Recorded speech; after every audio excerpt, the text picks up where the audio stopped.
এখন সম্প্রচারিত হবে রেডিও তেহরান থেকে আজকের সর্বশেষ বিশ্ব সংবাদ।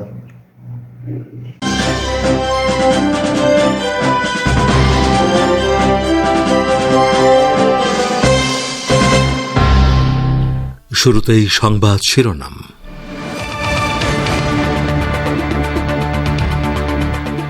সম্ভাব্য প্রতিশোধমূলক হামলার ভয়ে উদ্বিগ্ন ইসরায়েলের যুদ্ধমন্ত্রী। ইসরায়েলের প্রতি পশ্চিমা সামরিক সমর্থনের নিন্দা জানাল ইরান ও মালয়েশিয়া। লক্ষ্মীবাজারে ছাত্র হত্যায় শেখ হাসিনা সহ ৪৯ জনের বিরুদ্ধে মামলা। গার্মেন্টস কর্মীকে হত্যার ঘটনায় শেখ হাসিনা সহ আরও ২৫ জনের বিরুদ্ধে মামলা। এবং পশ্চিমবঙ্গের আরজিকর হাসপাতালের নিরাপত্তায় কেন্দ্রীয় বাহিনী মোতায়েনের নির্দেশ সুপ্রিম কোর্টের।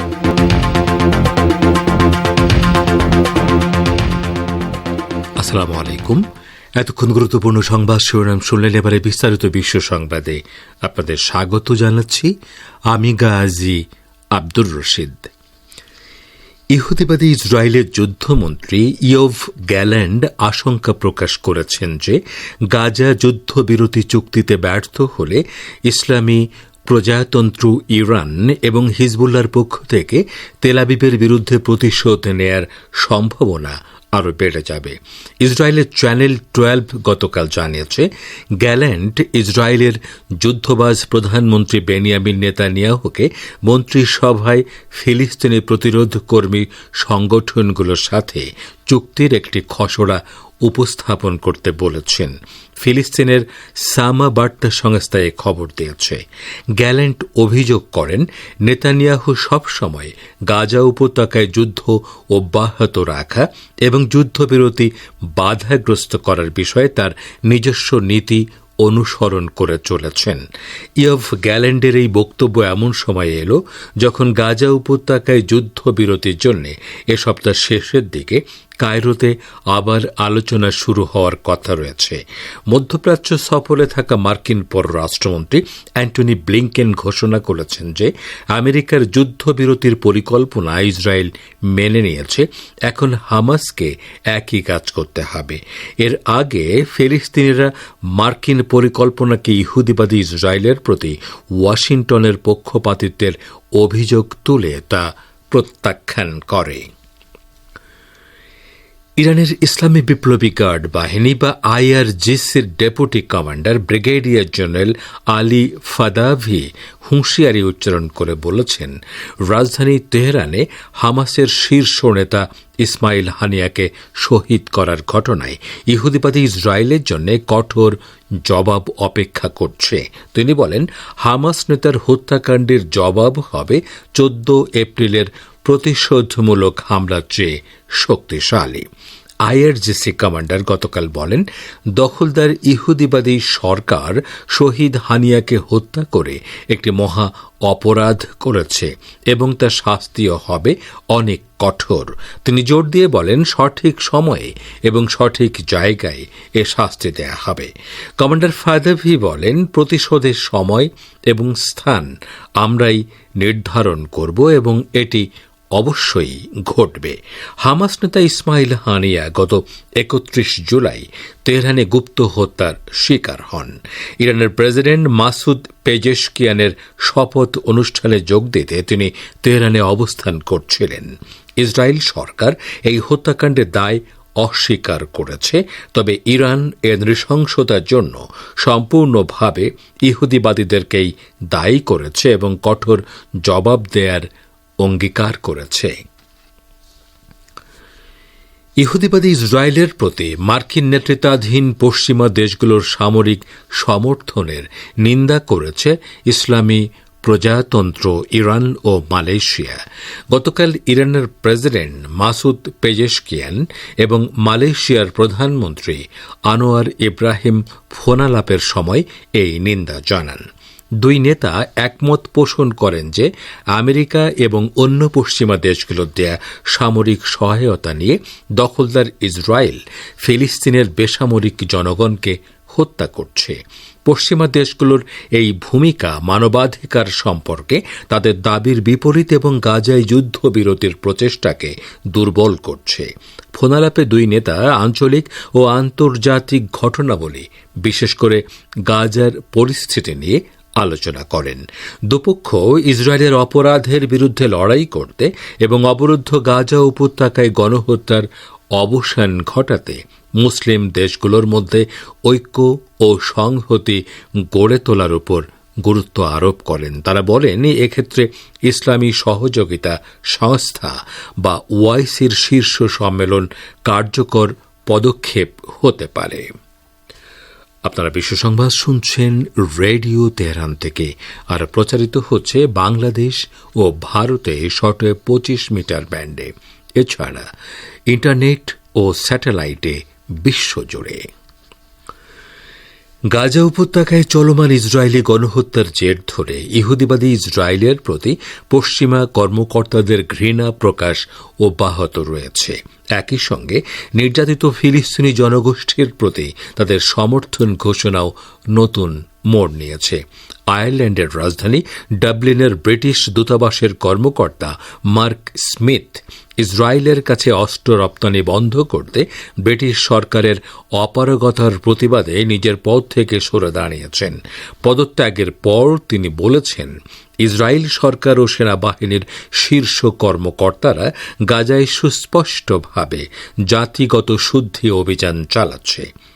এদিকে মার্কিন যুক্তরাষ্ট্রের শিকাগো শহরের মেয়র ব্র্যান্ডন জনসন গাজা উপত্যকার বিরুদ্ধে ইহুদিবাদী ইসরায়েলের চলমান যুদ্ধকে জাতিগত শুদ্ধি অভিযান বলে অভিহিত করে বলেছেন, গাজায় যা কিছু ঘটছে তা একটি কলঙ্কজনক অধ্যায়। এছাড়া ইউরোপীয় পার্লামেন্টের সদস্য মাইক ওয়ালসকে একটি স্টেডিয়ামে ফিলিস্তিনের পতাকা হাতে দেখা যাচ্ছে।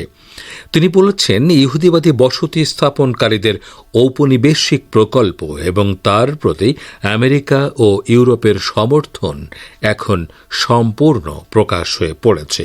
তিনি এর আগে এক বক্তৃতায় ইসরায়েলকে সন্ত্রাসের রাষ্ট্র বলে আখ্যায়িত করেছিলেন। বাংলাদেশের বৈষম্য বিরোধী ছাত্র আন্দোলন চলাকালে রাজধানীর মোহাম্মদপুরের আদাবর এলাকায় গুলিতে পোশাক শ্রমিক সোহেল রানা নিহতের ঘটনায় দেশটির সাবেক প্রধানমন্ত্রী শেখ হাসিনা ও সাবেক সড়ক পরিবহন ও সেতুমন্ত্রী ওবায়দুল কাদের সহ 25 জনের বিরুদ্ধে মামলা করা হয়েছে। আজ ঢাকার চিফ মেট্রোপলিটন ম্যাজিস্ট্রেট আদালতে নিহতের ভাই মোহাম্মদ ইব্রাহিম বাদী হয়ে এ মামলা করেন।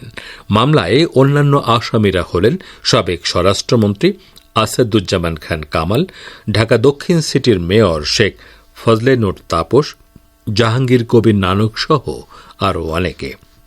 এদিকে বৈষম্য বিরোধী আন্দোলনের সময় রাজধানীর লক্ষ্মীবাজার এলাকায় গুলিতে কবি নজরুল কলেজের ছাত্র ওমর ফারুক হত্যার অভিযোগে সাবেক প্রধানমন্ত্রী শেখ হাসিনা সহ 49 জনের বিরুদ্ধে মামলা দায়ের করা হয়েছে। মঙ্গলবার ঢাকার মেট্রোপলিটন ম্যাজিস্ট্রেট তরিকুল ইসলামের আদালতে মামলার আবেদন করেন নিহতের মা কুলসুমা আক্তার।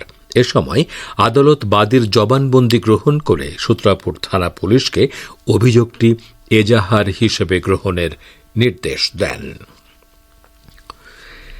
জাতিসংঘের মহাসচিব অ্যান্তোনিও গুতেরেস বাংলাদেশের অন্তর্বর্তী সরকারের প্রধান উপদেষ্টা ড মুহাম্মদ ইউনুসের কাছে এক চিঠিতে তার সরকারের প্রচেষ্টায় সম্পূর্ণ সমর্থন পুনর্ব্যক্ত করেছেন। 16 আগস্ট লেখা চিঠিতে জাতিসংঘের মহাসচিব গণতন্ত্রের দিক উন্মোচনে ড ইউনুসকে সমর্থনের কথা জানিয়েছেন। গতকাল রাতে প্রধান উপদেষ্টার প্রেস উইং চিঠিটি প্রকাশ করেন। চিঠিতে বলা হয়েছে, জাতিসংঘ ড ইউনুসের নেতৃত্বাধীন অন্তর্বর্তী সরকারের সাথে কাজ করতে আগ্রহী। বাংলাদেশের জনগণের সুবিধার জন্য আবাসিক সমন্বয়কারী এবং জাতিসংঘের কান্ট্রি টিমের মাধ্যমে যে কোনো অনুরোধ পেলে জাতিসংঘ অন্তর্বর্তী সরকারের সাথে কাজ করার প্রতিশ্রুতি দিয়েছে। জাতিসংঘ প্রধান গণপ্রজাতন্ত্রী বাংলাদেশের অন্তর্বর্তী সরকারের প্রধান উপদেষ্টা হিসেবে ড ইউনুসের দায়িত্ব গ্রহণের জন্য তাকে শুভেচ্ছা জানান। গুতেরেস বলেছেন, বাংলাদেশে শান্তি ফিরিয়ে আনা এবং জাতীয় সংসদ নির্বাচন আয়োজনের প্রচেষ্টাকে আমি স্বাগত জানাই। আপনারা বিশ্ব সংবাদ শুনছেন রেডিও তেহরান থেকে, আর প্রচারিত হচ্ছে বাংলাদেশ ও ভারতে শর্টওয়েভ 25 মিটার ব্যান্ডে এবং বিশ্বজুড়ে ইন্টারনেট ও স্যাটেলাইটে।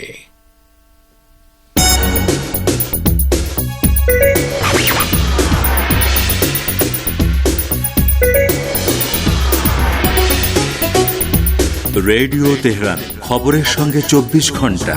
ভিজিট করুন আমাদের ওয়েবসাইট parstoday.ir/dn।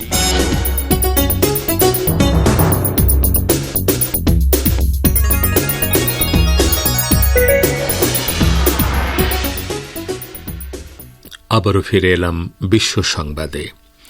ভারতের পশ্চিমবঙ্গের রাজধানী কলকাতার আরজি কর হাসপাতাল ও মেডিকেল কলেজের নিরাপত্তায় কেন্দ্রীয় বাহিনী মোতায়েনের নির্দেশ দিয়েছে দেশটির সুপ্রিম কোর্ট। হাসপাতালে কর্তব্যরত অবস্থায় তরুণী চিকিৎসকের ধর্ষণ ও খুনের ঘটনার পরিপ্রেক্ষিতে এই নির্দেশ দিয়েছে প্রধান বিচারপতির ডিভিশন বেঞ্চ। চিকিৎসকের ধর্ষণ খুনের ঘটনায় আজ সলিসিটর জেনারেল তুষার মেহতার আবেদনের শুনানি হয় প্রধান বিচারপতি DY চন্দ্রচূড়ের নেতৃত্বাধীন 3 সদস্যের একটি বেঞ্চে। একজন নারী চিকিৎসক তার নিজের কর্মস্থলে পাশবিক নির্যাতনের শিকার হওয়ায় শুনানিতে ক্ষুব্ধ প্রতিক্রিয়া জানায় ভারতের সর্বোচ্চ আদালত। আদালতের মতে পশুর মতো অত্যাচার করা হয়েছে ভুক্তভোগীর সঙ্গে। এই ঘটনা রীতিমতো ভয় জাগানোর মতো বলেও মন্তব্য করেছে আদালত। প্রধান বিচারপতি DY চন্দ্রচূড় বলেন, আরজি করের ঘটনা ভয়ঙ্কর ও ন্যাক্কারজনক। এই ঘটনার পর এই দেশে তরুণ তরুণী চিকিৎসক ও স্বাস্থ্যকর্মীদের সুরক্ষা নিশ্চিত করাই প্রধান লক্ষ্য। শুনানির সময় বিচারপতিদের পর্যবেক্ষণে বলা হয়েছে, আরজি কর হাসপাতালে পর্যাপ্ত পরিমাণে CISF ও CRPF মোতায়েন করতে হবে।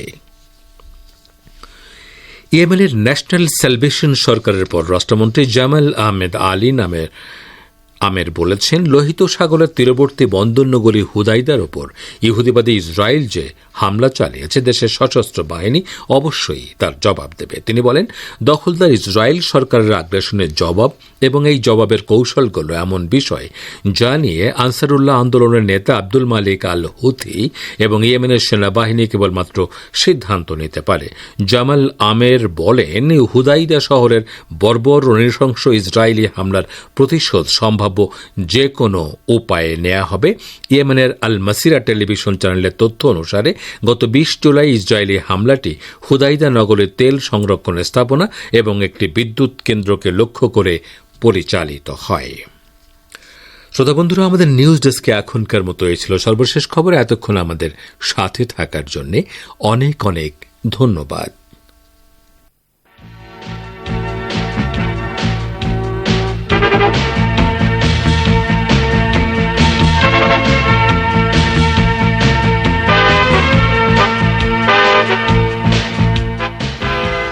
বিশ্ব সংবাদ শুনলেন রেডিও তেহরান থেকে। শ্রোতা বন্ধুরা, এবারে আমন্ত্রণ জানাচ্ছি সংবাদ ভাষ্যের অনুষ্ঠান দৃষ্টিপাতে। গাজা উপত্যকায় চলমান ইসরায়েলি গণহত্যার জের ধরে ইহুদিবাদী ইসরায়েলের প্রতি পশ্চিমা কর্মকর্তাদের ঘৃণা প্রকাশ ও নির্যাতিত ফিলিস্তিনি জনগোষ্ঠীর প্রতি তাদের সমর্থন ঘোষণা নতুন মোড় নিয়েছে।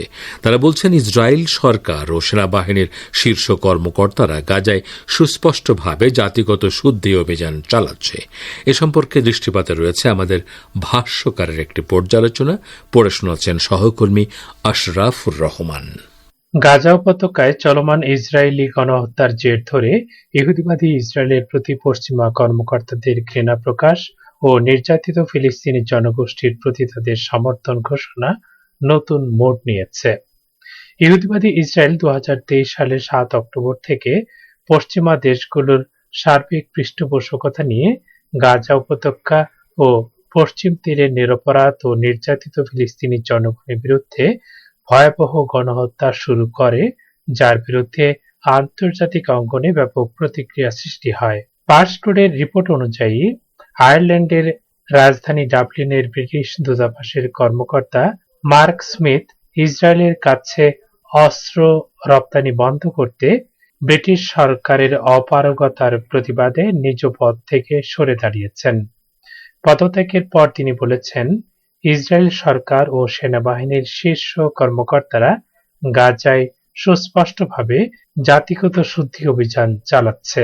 গাজা উপত্যকার হাসপাতাল, স্কুল, রেডক্রসের অ্যাম্বুলেন্সগুলোতে বারবার হামলা চালানো হচ্ছে উল্লেখ করে তিনি বলেন, গাজার বেসামরিক নাগরিকদের আশ্রয় গ্রহণ করার মতো 1 ইঞ্চি জায়গা অবশিষ্ট নেই।